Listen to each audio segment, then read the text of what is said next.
नमस्कार दोस्तों, short hand गुरुजी में आप सभी का स्वागत है।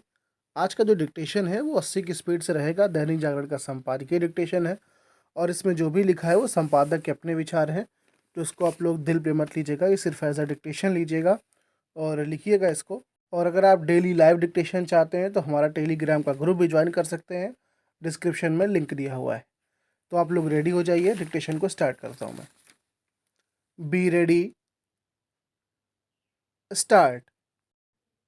5 राज्यों के विधानसभा चुनाव नतीजे इन राज्यों के साथ राष्ट्रीय राजनीति को भी एक नई दिशा देते दिख रहे हैं। इन नतीजों के साथ ही आगामी लोकसभा चुनाव के परिणामों की झलक भी दिखने लगी है। इन नतीजों से निकले संकेतों को अन्य दलों के साथ कांग्रेस खास तौर पर सही तरह से ग्रहण करे तो यह उसके हित में होगा, क्योंकि सबसे बुरी पराजय का सामना उसे ही करना पड़ा है। वह पहले से और अधिक कमजोर एवं दिशाहीन दिखने लगी है।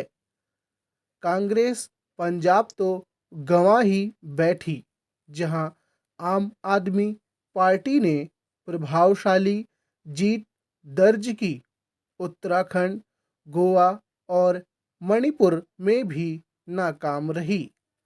उत्तर प्रदेश में तो उसके लिए कोई उम्मीद नहीं थी। यहाँ जो उम्मीद थी वह समाजवादी पार्टी को थी, लेकिन वह पिछली बार के मुकाबले बेहतर प्रदर्शन करने के बाद भी पीछे रह गई। इसके लिए वह अपने अलावा अन्य किसी को दोष नहीं दे सकती। कांग्रेस बसपा के साथ सपा को उत्तर प्रदेश में चौथी बड़ी हार का सामना करना पड़ा है। उसका एक और प्रयोग नाकाम रहा। इस बार उसके लिए मौका था, लेकिन वह जिस सत्ता विरोधी रुझान के भरोसे थी वह इसलिए काम नहीं आया क्योंकि योगी सरकार ने सुशासन के मामले में एक प्रतिमान स्थापित किया और वह भी कोरोना संकट के चलते अच्छा खासा समय बर्बाद हो जाने के बाद भी। इसी सुशासन के कारण भाजपा को शानदार जीत हासिल हुई। इस जीत ने एक नए राजनीतिक इतिहास की रचना की, क्योंकि दशकों बाद कोई सरकार अपनी सत्ता बचाने में सफल रही। विधानसभा चुनाव वाले 5 राज्यों में यदि सबसे अधिक निगाहें उत्तर प्रदेश पर लगी थीं, तो इसीलिए कि यह न केवल सबसे अधिक आबादी वाला प्रांत है, बल्कि केंद्र की सत्ता का रास्ता भी यहीं से गुजरता है। उत्तर प्रदेश में भाजपा ने बड़ी जीत हासिल कर यह साबित कर दिया कि विपक्ष के पास मोदी योगी के उस करिश्मे का कोई जवाब नहीं जो उन्होंने केंद्र और राज्य की कल्याणकारी एवं विकास योजनाओं को जमीन पर उतार कर किया। इस जीत का एक कारण समस्याओं और असंतुष्टि के बाद भी लोगों को यह भरोसा रहा कि जो समस्याएं शेष हैं उनका समाधान भी योगी और मोदी ही करेंगे। इसी भरोसे के कारण लोगों ने कहीं कहीं उन भाजपा विधायकों का भी साथ दिया जिनके कामकाज से वे खुश नहीं थे।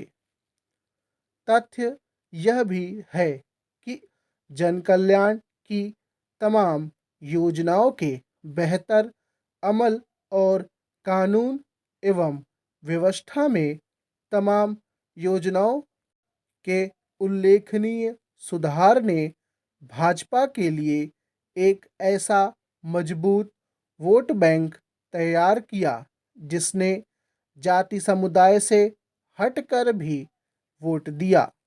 इससे अन्य दल सबक सीख सकें तो वे अपने साथ साथ देश का भी भला करेंगे। गोवा और मणिपुर की तरह उत्तराखंड में भी भाजपा की वापसी एक बड़ी जीत के रूप में परिभाषित की जाएगी, क्योंकि यह पहली बार हुआ जब यहाँ किसी सरकार ने लगातार दूसरी बार सत्ता हासिल की। यह इसलिए महत्वपूर्ण है क्योंकि भाजपा को पिछले कुछ माह में अपने मुख्यमंत्री बदलने पड़े। यह सही है कि नए मुख्यमंत्री पुष्कर सिंह धामी चुनाव हार गए, लेकिन पार्टी के पक्ष में माहौल बनाने में उनकी एक बड़ी भूमिका रही।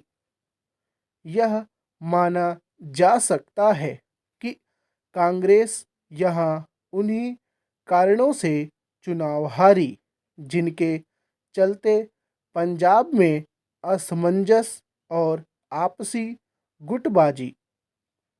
कांग्रेस नेतृत्व को अब तो ईमानदारी से सोचना ही होगा कि उसकी लगातार दुर्दशा क्यों हो रही है। जैसे उत्तर प्रदेश में भाजपा की बड़ी जीत ने देश का ध्यान अपनी ओर खींचा, वैसे ही पंजाब में आम आदमी पार्टी ने पंजाब का परिणाम बता रहा है कि राज्य जनता की कांग्रेस एवं अकाली दल दोनों से ऊब गई थी। इस पर आश्चर्य नहीं कि आम आदमी पार्टी खुद को राष्ट्रीय दल के रूप में पेश कर रही है। 5 राज्यों के चुनाव नतीजे यह भी बता रहे हैं कि तथाकथित किसान आंदोलन आम किसानों का आंदोलन नहीं था। यह कुछ स्वार्थी एवं संकीर्ण तत्वों का आंदोलन था। अच्छा होता कि कांग्रेस यह समझ पाती कि आम जनता की नाक में दम करने वाले इस आंदोलन के पीछे खुलकर खड़े होने और उसे उकसाने के नतीजे अच्छे नहीं होंगे। स्टॉप। दोस्तों